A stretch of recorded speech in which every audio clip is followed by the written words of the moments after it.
kalau misalkan kita orang tua kan ya itu kita hanya menyertainya dengan kenyataan. Iya. Memilih negara tujuannya itu mungkin sempat diskusi dulu nggak sih atau ada ceritanya? Dari nikah sampai sekarang belum komunikasi. Alhamdulillah ya, alhamdulillah gitu ya. Dulu cari suara, sekarang cari pahala. Alhamdulillah. Nah, Allah udah menakdirkannya indah. Yang penting tinggal bagaimana tambah-tambahin bersyukurnya. Tapi mungkin perjalanannya seperti apa sih akhirnya memutuskan untuk berdakwah gitu? Enggak sih, sebenarnya sih lebih ke sharing. Artinya kan pengalaman hidup aku itu mudah-mudahan tidak dialami oleh orang lain, sehingga kalau misalkan ada yang kepo soal politik itu kayak gimana sih, aku spill lah sedikit-sedikit biar gak kaget nanti pas masuk ke dalam dunia politik yang sesungguhnya gitu kan. Atau ketika nanti mengalami hal-hal yang mungkin akan menggoyangkan keimanan ya, aku sharing sedikit insya Allah cara-caranya agar supaya bisa bangkit lagi. Dan yang paling penting sih sekarang akhir-akhir ini bagaimana menjadikan Al-Quran sebagai pedoman dalam hidup. Maksudnya kalau udah pakai Al-Quran tuh insya Allah apapun yang terjadi, gelombang tsunami pun mental kita tuh udah biasa-biasa aja. Saya merasa memiliki evolusi diri nggak sih Mbak Edi juga seorang politikus? Lama-lama kayak jadi real pendakwah gitu. Sebenarnya pertama kan aku enggan disebut saja, karena kalau misalkan ditanya pesantrennya mana, pesantrennya Pondok Bambu, Lapas ya kan ustazah itu biasanya lulusan pesantren kan, kalau aku kan pesantren kehidupannya.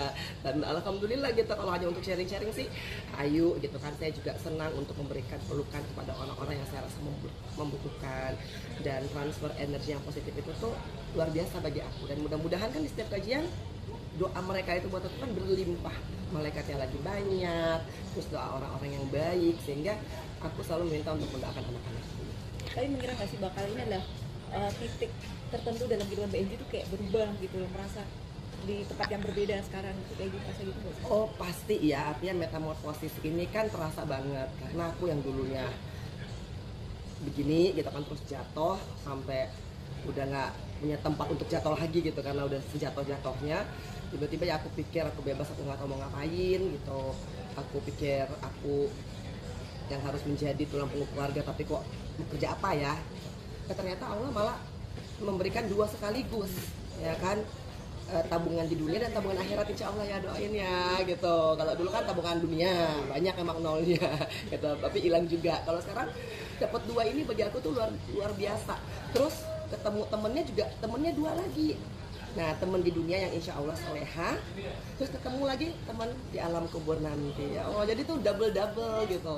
Jadi aku alhamdulillah, terima kasih ya Allah. Jadi ada makin niatan untuk memperdalam agama, tapi sih Mbak Edi kan sekarang Ya, aku juga kan harus menambah jus aku yang agak sedikit terlantar karena aku agak banyak jadwalnya safari, sehingga untuk mempertemukan aku dengan guruku, nah itu kan perlu kecocokan waktu. Nah giliran udah ketemu akunya lupa. Nah jadi itu ya sedang aku memformulasikan. Tapi bagi aku mudah-mudahan sih dengan aku sharing ini itu juga jadi ibadah tambahan. Dan aku memang kalau untuk hafalan gitu kan perlu kekusuan ya. Jadi paling nggak tuh 3 bulan tuh kita harus ngadem sendiri, nggak boleh diganggu apapun juga. Kalau nggak nanti tiba-tiba dari ini contoh aja ya, dari Al-Baqarah kok bisa loncat ke An-Nisa gitu kan, atau lagi baca Al-Kahfi loh kok tiba-tiba udah surat lain gitu, karena mengacak gitu. Tapi mudah-mudahan lah, mudah-mudahan yang penting sekarang diberikan kesehatan. Kemarin sempat ngedrop di hari pertama, titik pertama lagi, ya Allah ya Rahman ya Rahim, sementara masih ada titik-titik. Tapi itulah, mudah-mudahan niat baik saya dan juga tim itu berbuah pahala. Mau ada safari itu Mbak? Safarinya mungkin udah berapa titik nih, mungkin kesibukannya seperti apa? Baru dari Semarang, ntar ada di Jogja, habis itu aku ke Pekanbaru, habis itu aku ke Palembang.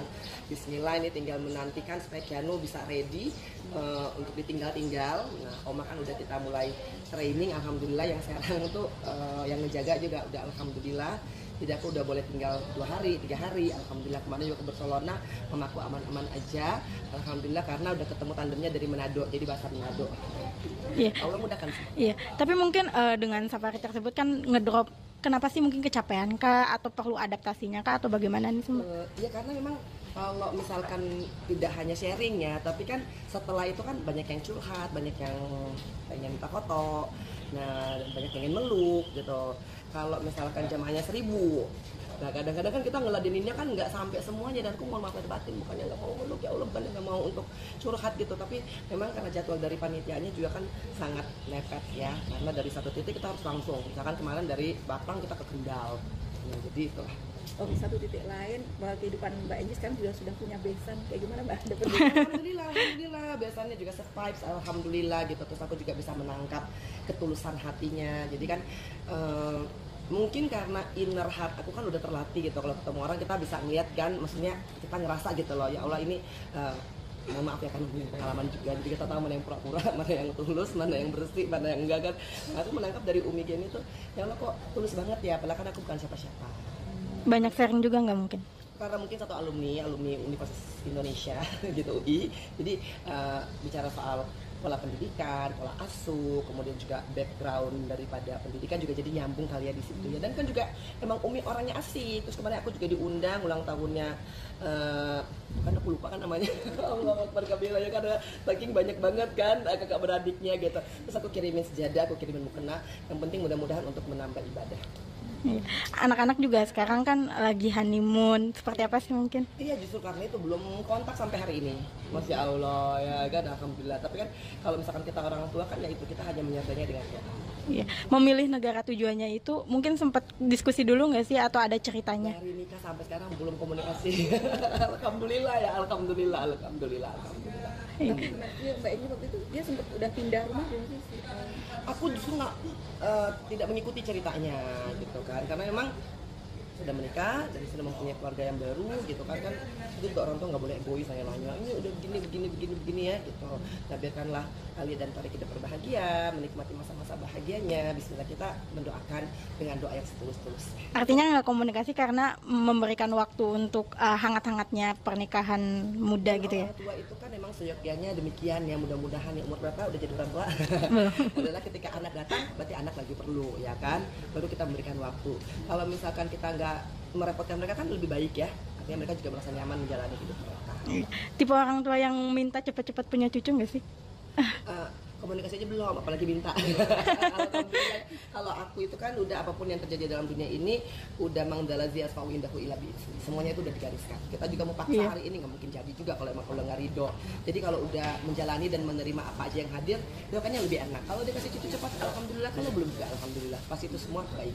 Iya, Mbak Enji juga salah satunya Kak Jahwa yang begitu protektif sama Kak Alia gitu. Sampai ada omongan kalau Kak Alia disakitin hatinya, mau dia jauh juga dia bisa balik ke Jakarta gitu. Seperti apa sih mungkin? Kabarnya pasti begitu kali ya gitu. Jadi aku rasa itu sebenarnya sangat wajar dan manusiawi, siapapun juga. Misal kakak beradik, temen dekat aja disakitin pasti temennya bereaksi gitu kan.